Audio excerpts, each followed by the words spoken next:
ఏమైనా common sense ఉందో ఒక ముఖ్యమంత్రి స్థానంలో ఉండి ఆ రోజు జగన్మోహన్ రెడ్డి గారు కులాల ప్రాతిపదికన సామాజిక వర్గాన్ని దృష్టిలో పెట్టుకొని ఏదో ఒకటి ఇరికిచ్చేసి చేద్దామన్న ఉద్దేశంతో పెట్టిన కేసు అది పక్కా ఫేక్ కేసు.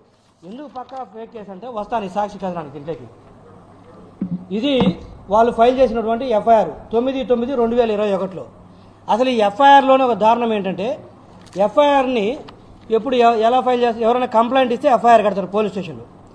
ఆ రోజు ఫైబర్ నెట్ చైర్మన్ గారు, అంటే ఆ రోజు ఉన్నటువంటి ఫైబర్ నెట్ చైర్మన్ ఎవరు, గౌతమ్ రెడ్డి గారు కంప్లైంట్ ఇచ్చాడంట. ఏది టెరాసాఫ్ట్లో, ఇది ఫైబర్ నెట్లో టెరాసాఫ్ట్ని తీసుకొచ్చేసి 2014-19 మధ్యలో ఏదేదో అన్యాయాలు జరిగిపోయాయని చెప్పేసి ఆయన కంప్లైంట్ ఇస్తే గౌతమ్ రెడ్డి ఎఫ్ఐఆర్ బుక్ చేశారు. కరెక్ట్. కానీ ఎఫ్ఐఆర్లో ఏం చేస్తారంటే, మీకు ఎఫ్ఐఆర్ ఈయన అబ్జర్వ్ చేస్తే ఎఫ్ఐఆర్లో సీరియల్ నెంబర్ 6 అని ఉంటుంది. సీరియల్ నెంబర్ 6లో ఏం రాస్తారంటే కంప్లైంట్ ఎవరు ఇచ్చారో వాళ్ళ పేరు రాస్తారు. సారీ, ఈ ప్రెస్ మీట్ అయిన తర్వాత ఎఫ్ఐఆర్ కాపీ అందరికి ఇస్తాను. ఎఫ్ఐఆర్లో సీరియల్ నెంబర్ 6లో కంప్లైంట్ పేరు ఎవరుంది తెలిసిన ఎండి గారి పేరు రాశారు. అంటే కంప్లైంట్ ఇచ్చిందేమో చైర్మన్, ఎఫ్ఐఆర్లో మాత్రం సారీ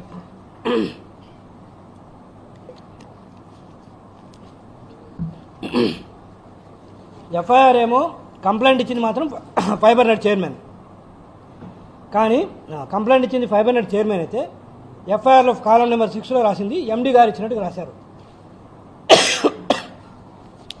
కేసు కట్టాలన్న తొందరతోటి ఎవరు ఎఫ్ఐఆర్ కంప్లైంట్ ఇచ్చారో కనీసం వాళ్ళ పేరు కూడా రాయలేకపోయారు సరిగా. అంటే అర్థం చేసుకోండి, ఆ ఫేక్ కేసా జెన్యున్ కేసు అంటే బెస్ట్ ఎగ్జాంపుల్ ఇది. ఇప్పుడు జీవీ రెడ్డి కంప్లైంట్ ఇస్తే జీవీ రెడ్డి కంప్లైంట్ ఇచ్చినాడని రాయాలి ఎఫ్ఐఆర్లో. ఆంధ్రజ్యోతి హరిగారి కంప్లైంట్ ఇస్తే హరిగారు ఇచ్చారని రాయాలి. రమణ గారు కంప్లైంట్ ఇస్తే ఈటీవీ రమణ గారు వాళ్ళు ఇచ్చినట్టుగా రాయాలి. ఇది కదా పద్ధతి. ఇచ్చింది ఒక అతను, ఎఫ్ఐఆర్లో ఇంకో పేరు పెట్టారు. అంటే దీన్ని బట్టి అర్థమవుతుంది కదా అది అంత కుక్కుడు కేసు అన్నది. ఇది ఒక ఎగ్జాంపుల్. రెండోది వచ్చేసరికి కంప్లైంట్ ఇచ్చినప్పుడు ఎక్కడ చంద్రబాబు నాయుడు గారి పేరు లేదు, సారీ ఎక్కడ ఆయన పేరు లేదు. పోనీ కంప్లైంట్ అయినా బేసిక్ సరిగా ఉందంటే అది లేదు. ఇన్వెస్టిగేషన్ మొదలుపెట్టిన తర్వాత అప్పుడు గుర్తొచ్చింది వేమూరు గారు ఎవరు, చంద్రబాబు గారు ఏంటి అని. ఐఎమ్ సారీ, గుర్తొచ్చి ఎట్లయినా సరే ఆయన ఇరికించాలన్న ఉద్దేశంతో ఛార్జ్ షీట్ ఫైల్ చేసినప్పుడు చంద్రబాబు నాయుడు గారి పేరు ఏవన్గా పెట్టడం జరిగింది. ముందు వేమూరు గారి పేరు సారీ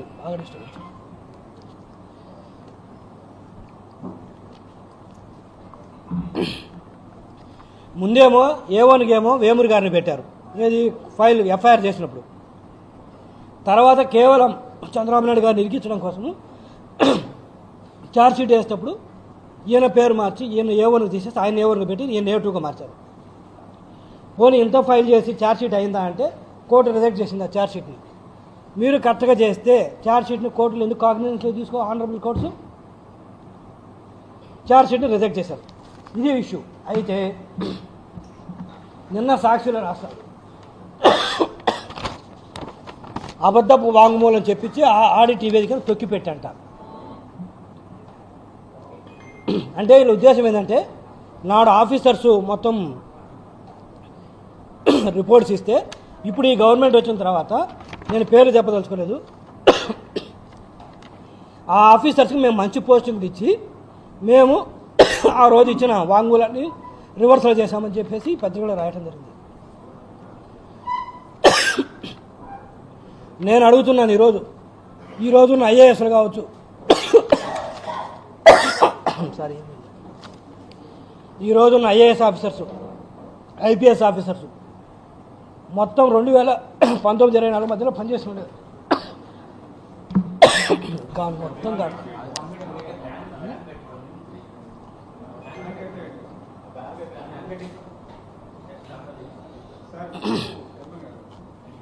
వన్ మినిట్ క్లోజ్ చేస్తాను, మీరు అడుగుతున్నారు.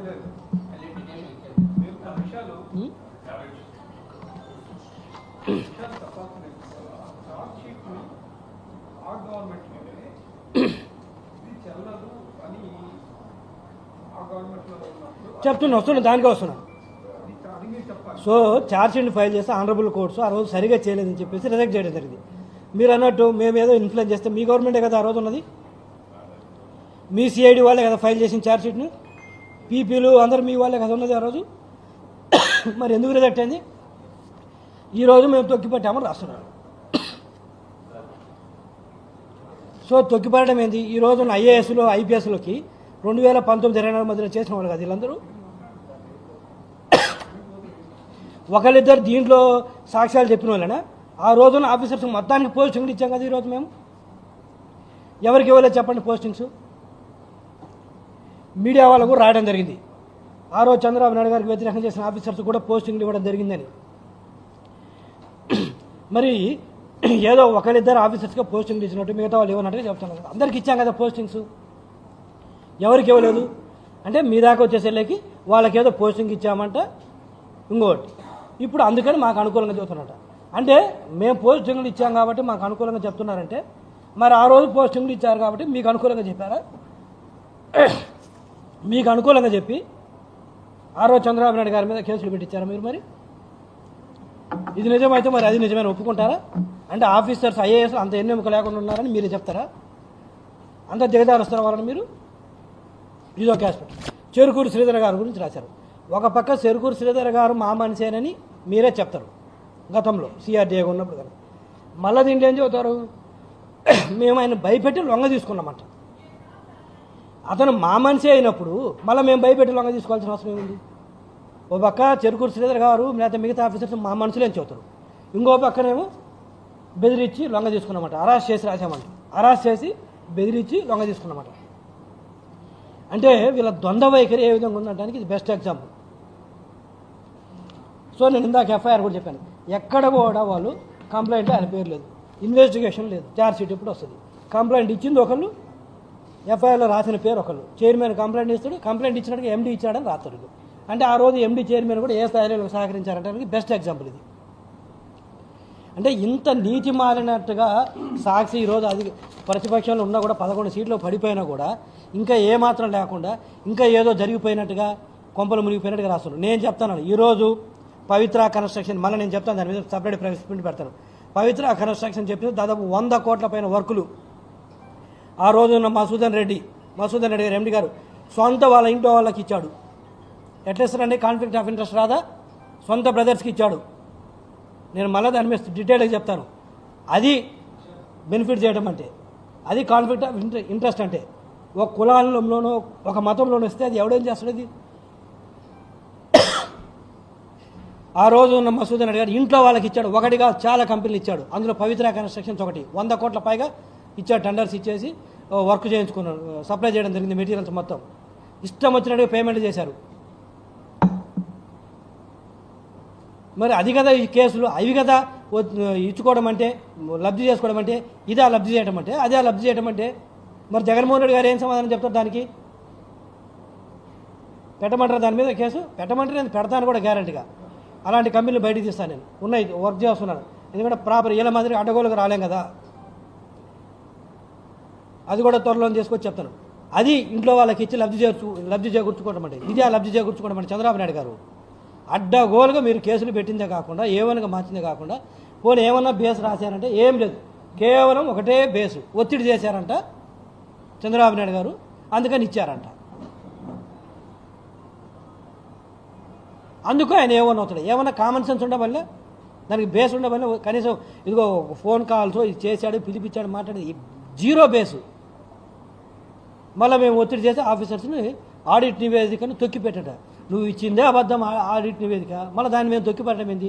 నువ్వు ఇచ్చిన నివేదికనే కోర్టే కొట్టిపడేసింది, నీ చల్లదాన్ని పక్కన పడేసింది ఆ రోజు ఆనరబుల్ కోర్టు. మీ సిఐడి వాళ్ళే దాన్ని ప్రూవ్ చేయలేకపోయారు. ఆ రోజున్న సిఐడి ఆఫీసర్స్, ఆ రోజున్న పీపీలు. మేము తొక్కిపడడం ఏంది? కోర్టే తీసి పక్కన పడేసింది కదా, మళ్ళీ మేము తొక్కిపడేది సపరేట్గా. అయినా వీళ్ళకు మారకుండా ఈరోజు తప్పుడు కథనాలు రాస్తున్నారు. ఇది విషయం.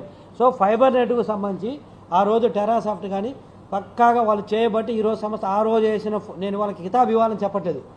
ఎందుకు చెప్తున్నంటే ఆ రోజు ఆ ఫౌండేషన్ స్ట్రాంగ్గా ఉండబట్టే ఈ 5 సంవత్సరాల్లో వీళ్ళు ఇంత అడ్డగోలుగా చేసినా కూడా ఈ సంస్థ కొద్దిగా గొప్ప బతుకుందంటే ఆ రోజు చేసిన ఫౌండేషన్ స్ట్రాంగ్ ఉండబట్టే. అదేగానే మీరు అన్నట్టు అడ్డగోలుగా మేము ఇప్పుడు లాస్ట్ టైం మధుసూదన్ రెడ్డి గారు వాళ్ళ సొంత బ్రదర్స్కి పవిత్ర కన్స్ట్రక్షన్ ద్వారా అడ్డగోలుగా వర్కులు చేయించినట్లయితే ఇదిగో ఈ సంస్థ దివాలా అంచుకు తీసుకొచ్చారు కదా, ఆ రోజు అలాగేం చేసి ఉంటే ఈ రోజుకి ఈ సంస్థ మూసేసి ఉండేవాళ్ళు, దివాలా అంచు కూడా కాదు. సో అంత పక్కాగా మేము వర్కులు చేయించి దాన్ని నిలబెడితే మీరు వచ్చి అడ్డగోలుగా దాన్ని కూల్చేసి మళ్ళీ మేమేదో తప్పులు చేసినామని చెప్పేసి అంటాము, మళ్ళీ దాని మీద కేసులు ఏంటివి? సో ఇది దీనికి సంబంధించి దీంట్లో ఏమీ లేదు. అసలు కేసు వాళ్ళు పెట్టడమే తప్పుడు కేసు పెట్టారు. ఆ రోజే కోర్టులు కొట్టేయడం జరిగింది, ఛార్జ్షీట్నే తీసుకోలేదు. ఈరోజు మేము తొక్కి పెట్టాల్సిన అవసరం లేదు, ఏం దీన్ని సపరేట్గా డైవర్ట్ చేయాల్సిన అవసరం లేదు. ఇంకా చెప్పాలంటే తిరిగి ఆ రోజు మీద ఎండి ఆ రోజున్న మధుసూదన్ రెడ్డి గౌతమ్ రెడ్డి మీద మేము కేసు పెట్టాలి తప్పుడు కేసులు పెట్టినందుకు.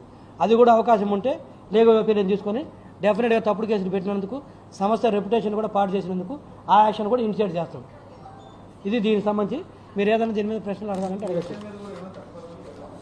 ఏది డెఫినెట్గా దీని మీద ఆలోచించి ఇది అంటే ఇది ముఖ్యమంత్రి గారి మీద అన్నారు, ప్లస్ సిఐడి వాళ్ళు నివేదికను తొక్కిపట్టి అని చెప్తున్నారు. ఎందుకంటే ముఖ్యమంత్రి గారి డైరెక్షన్స్ నేపథ్యంలో సిఐడి వాళ్ళు సిఐడిని బ్లేమ్ చేస్తున్నారు. సో ఇది ఫైబర్ నెట్ పరిధిలోది కాదు. బట్ నేను సంస్థకు సంబంధించిన సబ్జెక్ట్ అయినా కూడా స్టేట్మెంట్ వచ్చేసరికి వాళ్ళకి ఎగనెస్ట్ కాబట్టి నేను వాళ్ళకి ఇన్వోక్ చేస్తాను మ్యాటర్స్. చూద్దాం వాళ్ళు ఏం చర్యలు తీసుకుంటారు సిఐడి వాళ్ళు. డెఫినెట్గా నేను కూడా సిఐడి వాళ్ళని కోరేది ఒకటే, ఇటువంటి కథనాలు వచ్చినప్పుడు ఇది it is your me reputation దెబ్బతీస్తుంది. మీరు ఆల్రెడీ 2019-24 మధ్యలో సిఐడి వాళ్ళు ఎంత బ్లేమ్ అయ్యారో రాష్ట్రం మొత్తం తెలుసు. ఇప్పుడు కూడా మేమేమి అనుకూలం మాకు చేయమని అడగట్లేదు కదా, ప్రతిదీ కూడా రూల్ ప్రకారం వెళ్ళమంటున్నాం. బట్ డిస్పైట్ ఇలాంటివి వచ్చినప్పుడు మీరు కంపల్సరీ నేను సిఐడి చీఫ్ని కూడా నేను కోరేది ఒకటే, ఆనరబుల్ సిఐడి చీఫ్ గారిని కోరేది ఒకటే, మీరు ఇలాంటి కథనాలు వచ్చినప్పుడు ఇది వాస్తవంగా చెప్పాలంటే ఇది మాకంటే చెడ్డ పేరు, మీకు వచ్చిన చెడ్డ పేరు, ఇది మీరు ఇమీడియట్గా రెస్పాండ్ అవ్వాలి యాక్చువల్గా చెప్పాలంటే ఇది. ఎందుకంటే స్టేట్మెంట్స్ రికార్డ్ చేసింది మీరే కదా.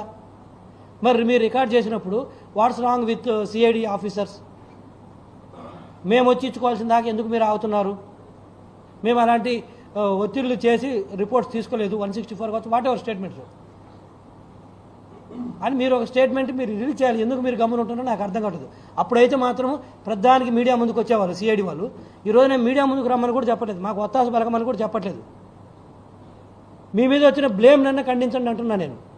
అది కూడా మీరు ఖండించకపోతే ఎలాగో సిఐడి వాళ్ళు ఇది మా ద్వారా చెప్పించుకోవడం కూడా ఇట్స్ నాట్ కరెక్ట్.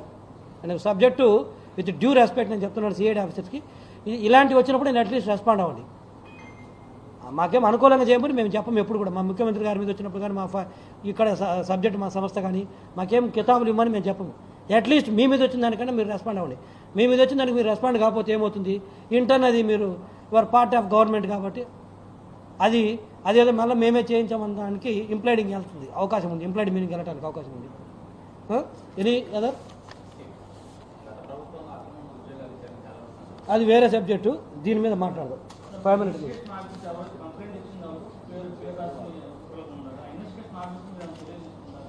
అది చెప్తున్నారు కదా సిఐడి వాళ్ళు అంటే అది ఎఫ్ఐఆర్ రాసినప్పుడు అంత అడ్డగోలుగా రాశారంటున్నా నేను అనేది. కాలం నెంబర్ 6లో మీరు చూసుకోండి, ఎండి పేరు ఉంటుంది కంప్లైంట్గా, కంప్లైంట్లోనేమో చైర్మన్, కంప్లైంట్ కాపీ అటాచ్మెంట్ ఉంటుంది కదా దాంట్లో ఏమో కంప్లైంట్ ఇచ్చినట్టుగా చైర్మన్ ఉంది. అంటే ఏ స్థాయిలో వాళ్ళు హరీబరిగా కేసు కట్టారు అంటానికి ఇది ఎగ్జాంపుల్ అంటున్నాను. ఇదేం క్లర్కల్ ఎర్రరే కావచ్చు, బట్ వాళ్ళ మోటివ్ అర్థమవుతుంది నేను అనేది. వాళ్ళ మోటివ్ ఏంటంటే అంత తొందరగా కేసు కట్టారంటానికి నేను చెప్తున్నాను. అది ఎనీ ఇష్యూ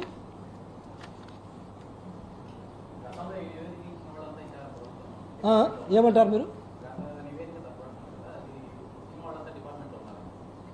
ఆఫీసర్స్ కదా వాళ్ళు ఉంటారు. మేము గవర్నమెంట్ మారితే మేము మారుతాం కానీ ఆఫీసర్స్ మారరు కదా, వాళ్ళు ఉంటారు. ఇప్పుడు ఏం చేస్తాను నేనేమంటే వాళ్ళని బ్లేమ్ చేసే ఉద్దేశం కాదు నాది.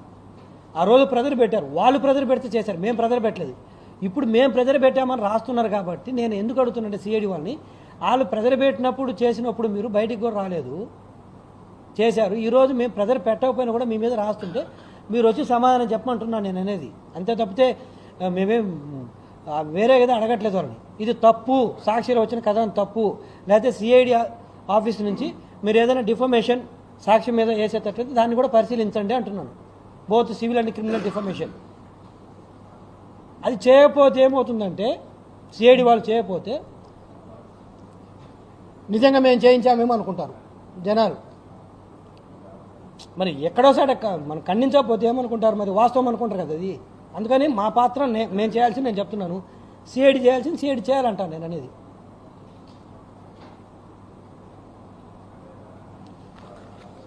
ఎనీ ఇష్యూ మీరమ్మా టీవీ నేను చేయమడగరా. థ్యాంక్ యూ డిస్టర్బ్ అయినందుకు సారీ, అది అనుకోకుండా థ్రోట్ ఇన్ఫెక్షన్. మా పొలిటికల్ గవర్నెన్స్ 1.1 మా ముఖ్యమంత్రి గారు క్లియర్ చెబుతున్నాం, మనం ఎక్కడ కూడా కక్షపూరిత రాజకీయాలు చేయొద్దు, 1-2 సార్లు అవకాశం ఇమ్మంటున్నారు. ఇప్పుడు మేము ఎవ్వరి మీద లాస్ట్ టైం గవర్నమెంట్ మాదిరి గోడలు దూకో లేకపోతే ఎఫ్ఐఆర్ల పేరు లేకపోయినా కూడా ముందు అరెస్ట్ చేసి ఎఫ్ఐఆర్ల పేరు పెట్టాలో గోడలు దూకి అర్ధరాత్రులు పోయి మేము అరెస్ట్ చేయట్లేదు. మేము ప్రాపర్గా నోటీసులు ఇస్తున్నాము, సమాధానం చెప్పంటున్నాము, వాళ్ళు కోర్టుకు వెళ్ళడానికి కూడా అవకాశం ఇస్తున్నాము. సో అంతా ఎగ్జాస్ట్ అయిన తర్వాత మేము చర్యలు చేస్తున్నాం తప్పితే ఎక్కడ కక్షపూరితంగా ఎక్కడ ఏ రోజు వెళ్ళట్లేదు. వెళ్ళొద్దు అన్నదే మాకు వచ్చిన డైరెక్షన్స్. అది నా డిపార్ట్మెంట్కనే కాదు, ప్రతిసారి కూడా అలాంటి డైరెక్షన్స్ ఉన్నాయి. అందుకని చెప్పేసి మేము యాంపుల్ టైం ఇస్తున్నాం. వాళ్ళకై వాళ్ళు వచ్చి తప్పు తెలుసుకొని తప్పు చేశారు, వచ్చి ఇస్తే బాగుంటుంది. అయినా కూడా మేము కావాల్సినంత టైం ఇస్తున్నాం. ఆ సమయాన్ని కూడా వాళ్ళు వినియోగించుకొని రెస్పాండ్ కాకపోతే డెఫినెట్గా will take action. FIR and mean to say take action అంటే లేక చట్టపరంగా ఏం చర్యలు చేపట్టాలి అవన్నీ చేపడతాం. ఎఫ్ఐఆర్ ఫైల్ చేయడం కావచ్చు, మిగతా అన్నీ కూడా చేస్తాం. సో లేట్ అవుతుంది కాబట్టి మేము చేయట్లేదు అనుకో ఆపేసామనుకోవద్దు. ఓన్లీ ఏంటంటే కక్షపూరితంగా వెళ్ళకూడదు. మనం వాళ్ళ రాజ్యాంగ పరంగా వాళ్ళకి కొన్ని హక్కులు ఉంటాయి కాబట్టి వాళ్ళని గౌరవిస్తూ వాళ్ళకి ఇవ్వాల్సిన టైం వాళ్ళకి ఇస్తున్నాం. ఇన్ దట్ ప్రాసెస్ మనం ఆగుతున్నాం తప్పితే వేరే ఉద్దేశం కాదు ఇందులో. నిన్న మంత్రి గారు వచ్చేసి దాదాపు 2 గంటల పాటు రివ్యూ చేయడం జరిగింది మొత్తము. సో మోటివ్ అదే కాదు, ఇంతకుముందు నేను కూడా చెప్పాను. నేను మంత్రి గారు వచ్చేసి క్లియర్ డైరెక్షన్స్ ఇవ్వడం జరిగింది. యుద్ధ ప్రాతిపదికన కనెక్షన్స్ కావచ్చు, రాష్ట్రం మొత్తం ఇంటర్నెట్ కావచ్చు క్వాలిటీగా ఇవ్వాలనేది పెట్టుకున్నాం. దాని మీద వర్క్ స్టార్ట్ చేసి చేస్తున్నాం. అంటే సెటప్ బాక్స్లో ఉంటే లాస్ట్ 5 సంవత్సరాలు ఒక్క బాక్స్ కూడా కొనలేదు. అది ఇప్పుడు కొంటున్నాం. మొత్తం టెండర్స్ కూడా కాల్ ఫర్ చేస్తున్నాం. ఒక 4-5 రోజుల్లో మేము బాక్స్లో ఉన్న వాళ్ళందరూ కూడా వచ్చేసి మా దగ్గర అది చెక్ చేసుకోమని చెప్తున్నాం. ఒకసారి అది అయిపోయిన తర్వాత వీళ్ళు కాల్ ఫర్ టెండర్స్ వాటికి కూడా. అది ప్రాసెస్ ఇనిషియేట్ చేసాం. ఇప్పుడు మళ్ళీ డివేట్ అవుతుంది, అది వేరే సబ్జెక్ట్ నేను మళ్ళీ చెప్తాను.